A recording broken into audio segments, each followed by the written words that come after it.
Hello friends, मैं राघवन सिंह आप सभी का अपने YouTube channel RP career point में स्वागत करता हूं। जिसने भी अभी तक चैनल सब्सक्राइब नहीं किया वो सब्सक्राइब कर ले। अगर वीडियो पसंद आए तो लाइक शेयर करना ना भूलें। इससे पहले हमने सीडीपी का एक चैप्टर कंप्लीट कर लिया था, शिक्षा और मनोविज्ञान।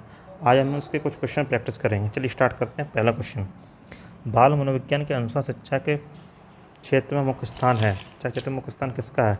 बालक का है, अध्यापक का, अभिभावक का है, प्रशासक का है? इसका राइट आंसर है ऑप्शन नंबर ए, बालक का। क्योंकि आज की जो शिक्षा है वो बाल केंद्र शिक्षा है। बाल केंद्र शिक्षा में शिक्षण पद्धति बालक के हिसाब से होती है। चलिए आगे बढ़ते हैं, देखते हैं नेक्स्ट क्वेश्चन। मनोविज्ञान का शिक्षा के क्षेत्र में सबसे बड़ा योगदान है। विषय केंद्र शिक्षा, शिक्षक केंद्र शिक्षा, क्रिया केंद्र शिक्षा, बाल केंद्र शिक्षा। इसका राइट आंसर है ऑप्शन नंबर डी, बाल केंद्र शिक्षा। क्योंकि आज की शिक्षा है वो बाल केंद्र शिक्षा, बालक के हिसाब से शिक्षा, बालक को केंद्र मान के शिक्षा दी जाती है।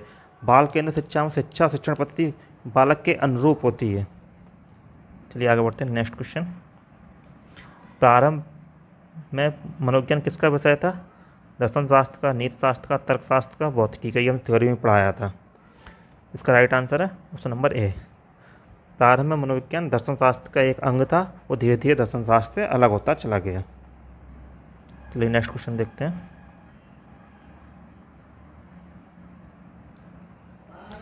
मनोविज्ञान ने सर्वप्रथम अपनी आत्मा का परित्याग किया, फिर अपने मन का, फिर अपनी चेतना का, अभी वह एक प्रकार के व्यवहार को संजोए हुए। यह कथन किसका है? थ्योरी में पढ़ाया था ये क्वेश्चन मैंने। टेस्नर का, बुंट का, वुडवर्थ का, मैकडूगल का। इसका राइट आंसर है वुडवर्थ। वुडवर्थ ने कथन दिया था कि सर्वप्रथम मनोविज्ञान ने अपनी आत्मा का परित्याग किया, फिर अपने मन का त्याग किया, पुनः इसने चेतना का त्याग किया, और वह व्यवहार की विधि को स्वीकार करता है। यह कथन है वुडवर्थ का। चलिए आगे बढ़ते हैं, नेक्स्ट क्वेश्चन देखते हैं। निम्न में से कौन सी शिक्षा मनोविज्ञान की सर्वाधिक व्यक्तिनिष्ठ विधि है? दर्शन, अंतर्दर्शन, बहिर्दर्शन, अवलोकन, प्रयोगीकरण। इसका right answer option number A. शिक्षा मनोविज्ञान की सर्वाधिक व्यक्तिनिष्ठ विधि है अंतर्दर्शन विधि। इसमें विद्यार्थी व्यक्ति के जीवन का इतिहास जानकर उसका निष्कर्ष निकालते हैं। चलिए नेक्स्ट क्वेश्चन देखते हैं। निम्नलिखित में से कौन सा विकल्प शिक्षा मनोविज्ञान की एक सीमा है? क्वेश्चन अधूरा रह गया। ये एक सीमा है, लिमिटेशन पूछा गया है इसमें। बाल विकास की विभिन्न अवस्थाओं का ज्ञान, कक्षा की समस्याओं का समाधान, बाल केंद्रित शिक्षा, व्यक्तिक विभिन्नताओं की समस्या। उसका right answer option number D, व्यक्तिक विभिन्नताओं की समस्या है। यह क्या है? एक लिमिटेशन है मनोविज्ञान की, शिक्षा मनोविज्ञान की। चलिए नेक्स्ट क्वेश्चन देखते हैं।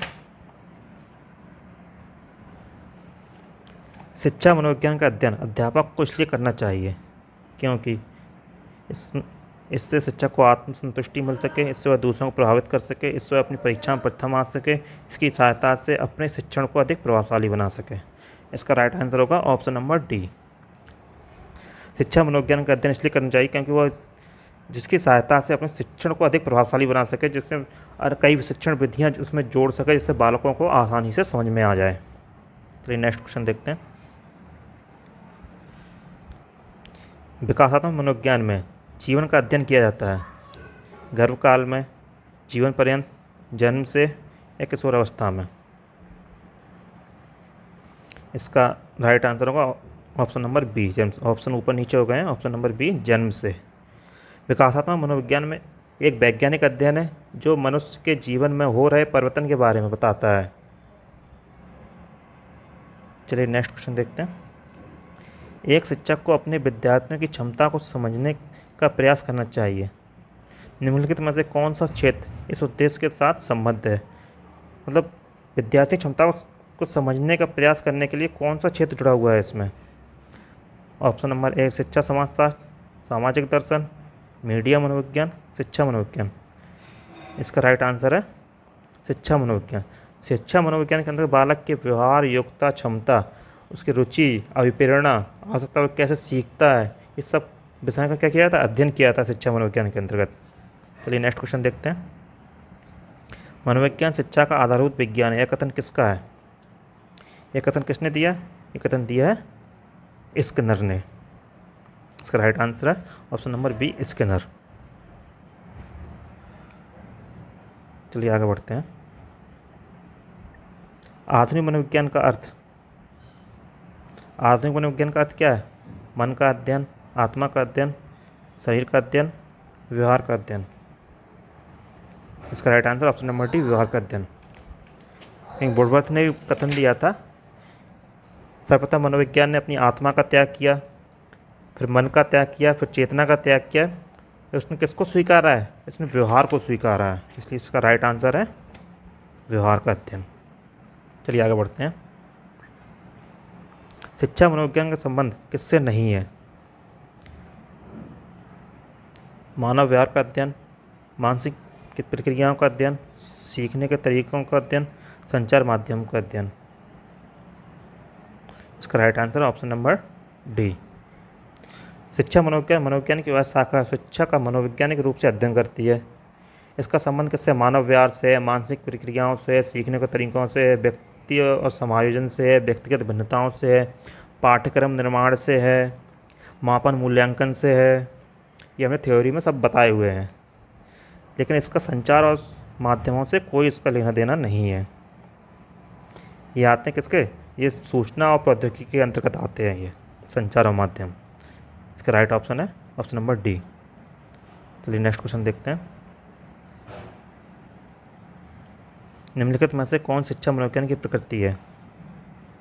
शिक्षा मनोविज्ञान की प्रकृति कौन सी है? कला, विज्ञान, विद्यात्मक विज्ञान, उपयुक्त में से कोई नहीं।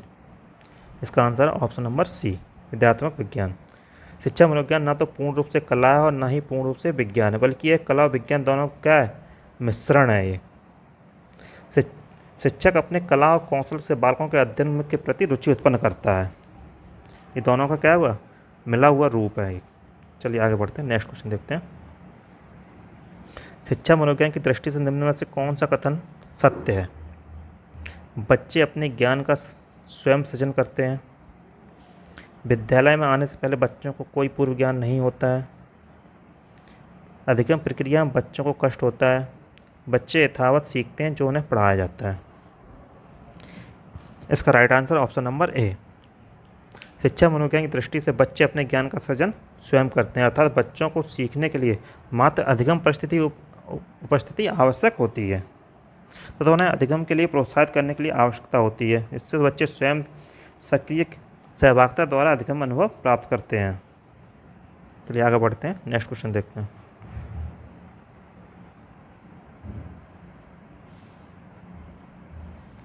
ये क्वेश्चन रिपीट हो गया है।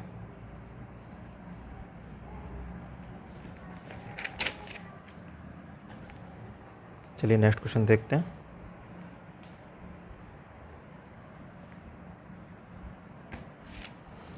बाल मनोविज्ञान के आधार पर कौन सा कथन सर्वोत्तम है?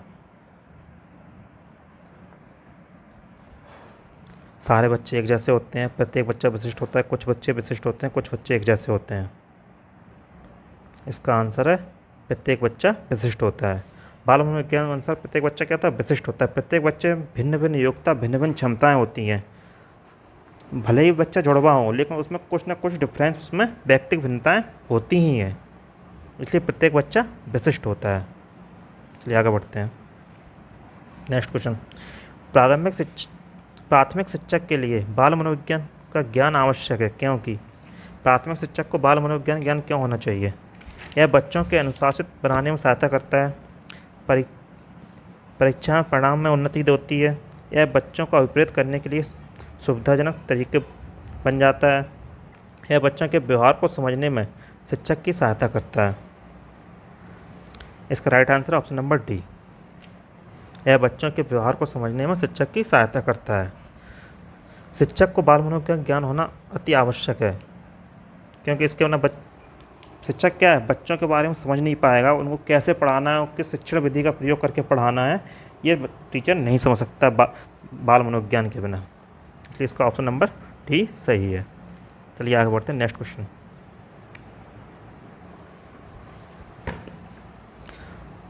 आउटलाइन साइकोलॉजी पुस्तक किसकी है? आउटलाइन साइकोलॉजी पुस्तक किसकी है? मैकडूगल की है, गिलफोर्ड की है, क्रो एंड क्रो की है, वॉटसन की है।